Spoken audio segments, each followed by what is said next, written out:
Aesthetics exist long before they're contextualized. Things are made with a certain visual style that comes to represent a period or idea, a trend, which we then associate them with. These visual traits can also evoke certain feelings or convey moods, ideals even. What you are seeing here is the Utopian Scholastic Aesthetic.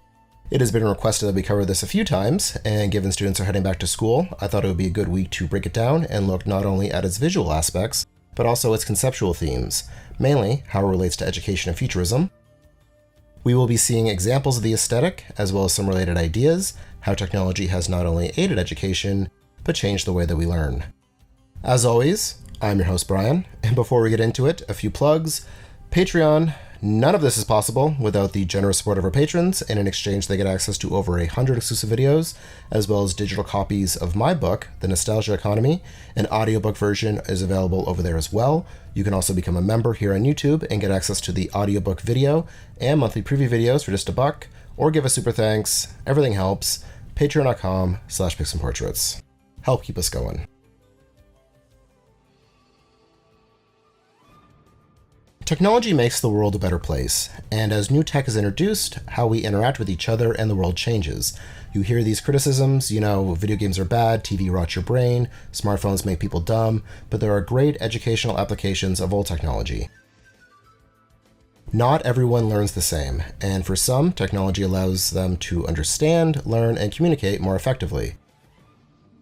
Looking through the lens of futurism, or I guess retrofuturism, you can find a bunch of examples of how the past thought tech would change education, how kids go to school, the classroom of the future, dating all the way back to the 19th century.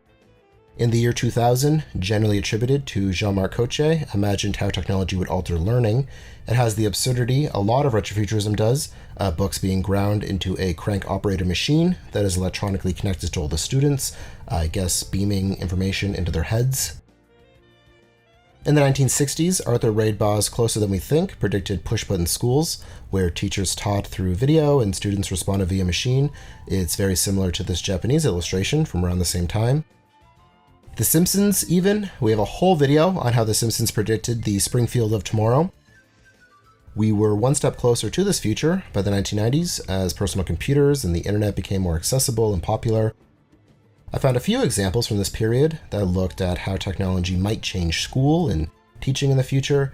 Convenience is highlighted through this kind of proto-tablet here, where teachers can design learning plans and collaborate with other teachers via video chat. Multimedia was a huge part of this shift, the idea that you could teach with integrative photos, audio-video aids, and interactive text. Interactivity, communicating and learning with and through technology, was treated like a revolution. And it was. For kids who grew up watching TV, playing video games, these interactive learning experiences, edutainment, whatever you want to call it, was way more exciting and resonated with them more than your standard textbook. If there was something they didn't understand or something that interests them, they could simply click through and learn more about it. Information wasn't only more accessible, but it was more fun. There was a newness or novelty to it.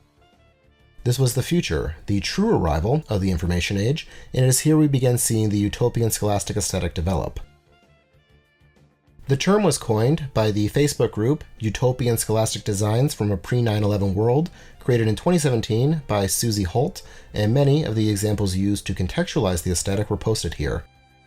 Again, aesthetics are contextualized later, and Utopian Scholastic is firmly rooted in the late 80s into the early to mid-90s. A major source is the box art for educational software and its content, mostly from the early to mid-90s. What you are seeing here is the title screen for Encarta 95, Microsoft's interactive encyclopedia. This is a textbook example of Utopian Scholastic. Thematically, education presented with a sense of wonder. The way knowledge is conveyed in these illustrations is kind of abstract, surreal, very similar to early CGI, which its history overlaps with. It's common to see things, objects, animals bursting forth, erupting knowledge. The aesthetic was used in commercials, usually for technology or learning, bumpers for the Discovery Channel, paired with inspirational New Age music. Think Enya, chanting, celebrating progress and life. It embodies something that is in short supply today, and that is optimism. We've talked before about how pessimistic most of our visions of the future are today.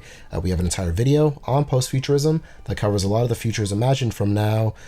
None of them really that optimistic. But it is right there in the name, Utopian Scholastic, Utopia. There is some overlap with Y2K futurism, not only in the time period, but also conceptually. These were the future realized. The millennium, the end of history. We were marching into this brave new world full of peace and technology. That was the overall feeling, the sell. And really, it was the last time, at least collectively, that there was optimism for the future. This optimism comes through in the colors used, the images, iconography, the way knowledge is presented and celebrated. It just feels good. I still get filled with excitement and wonder when I see this stuff. I love 90s retrofuturism. This was the future when I was a kid. I was taught with a lot of this stuff, raised on these aesthetics, so I'd love to revisit this sometime in the future. But that is going to do it for today.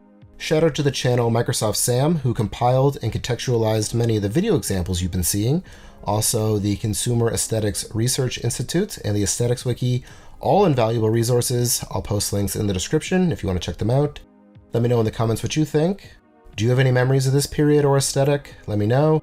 If you enjoyed this video, give us a thumbs up, subscribe, share, and if you have the means, please consider supporting us. Patreon, become a member, give us super thanks, everything helps. As always, thank you so much for your interest in this channel, and thanks for watching. See you in the future.